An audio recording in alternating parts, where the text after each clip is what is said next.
Good morning, Village Church family. I'm so glad to be with you this Sabbath.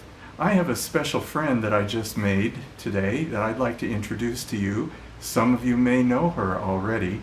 This is Fitch sitting next to me, and I'm going to ask her a few questions, and then we're going to learn about a beautiful hymn that she wrote that is in our hymnal. Jem, what's your connection with Village Church? From 1972 to 82, I was the organist. I know the organist of Village Church right now, too. Yes. She's somebody that is a good friend of mine. Yes, by the same name, I understand. Yes. Your love of hymns caused you to create a new hymn.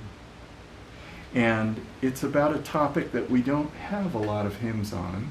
Some of them are well known. It's about the Sabbath. And we know Safely Through Another Week. We know O Day of Rest and Gladness. But yours had such a beautiful title, Crowning Jewel of Creation. Could you tell us how you wrote the poetry for that hymn? It was when Bud Roberts was the pastor.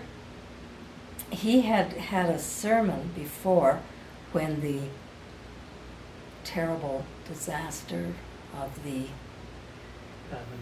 Davenport financial disaster occurred. And he had a marvelous sermon.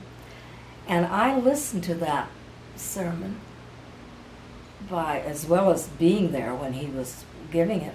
I listened to it on the afternoon broadcast on KGTS, and I recorded it, and I listened to it at least one or two more times. So I heard that, and it was such a powerful sermon to me that I wrote a hymn. And it was done to the tune of Qumranda. Mm-hmm. Guide me, O thou great Jehovah. Yes, right. And it was God the Father. Oh, I can't remember all the words right now. But anyhow, talking about the Godhead. And I really was impressed. So I sent that tune, the words, into a competition from the Adventist musicians. And it was chosen as one of the top 10 hymns. Mm. So I was very pleased, and I told Bud this. I said, that really was something that I felt just inspired to write. And I asked him if he had any topics that he was going to come up with for preaching in the near future. And he told me he was thinking of the Sabbath. And I said, that's great. I will write a hymn, and we will sing it for the end of the service. So the village people sang it. They sang it to the tune, Once in Royal David City.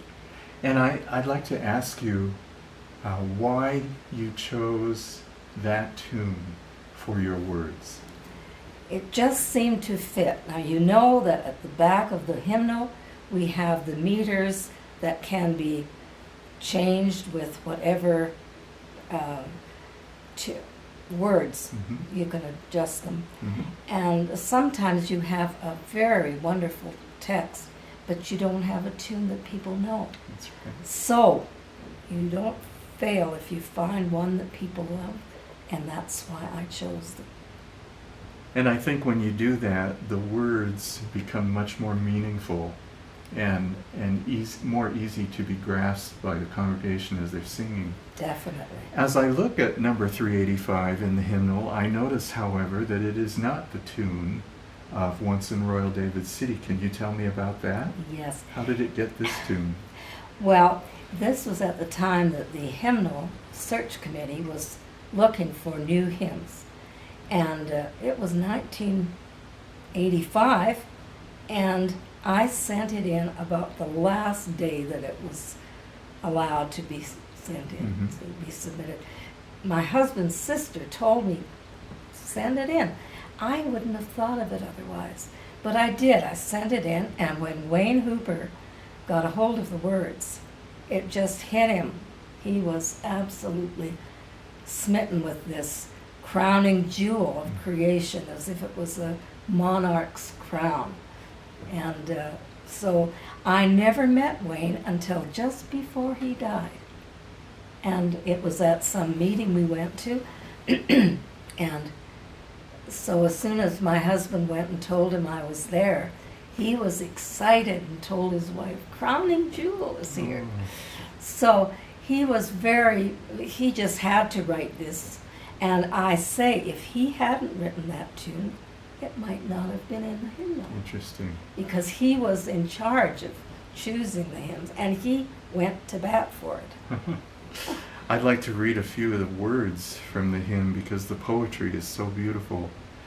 Crowning jewel of creation, blessed and hallowed, sanctified, time and changes all transcending, shared forever, glorified, blessed Sabbath made for man, gift from the Creator's hand. And this, as you said, was inspired by a sermon that Bud Roberts was going to preach. You did not hear the sermon before you wrote the words. No, it was definitely inspired. Mm-hmm. And how did it go across with the congregation? Well, it really did. It went very well. And the object of the writing was to make sure that people would realize the Sabbath is not just a list of do's and don'ts, but it is a gift to us. And if we don't accept the gift, we are the losers. So there's no legalism in it whatsoever, and that is what I wanted to portray. And I think you succeeded well. I think the title is so beautiful, The Crowning Jewel of Creation Week. We've been so happy to meet with Jem. She lives in Canada, in Lacombe, Alberta, and I'm up here visiting and just happened to meet her this Sabbath, and I thought that my friends at Village Church would be interested in knowing about this hymn that had its roots right at Village Church, and I hope we get to sing it someday. Thank you.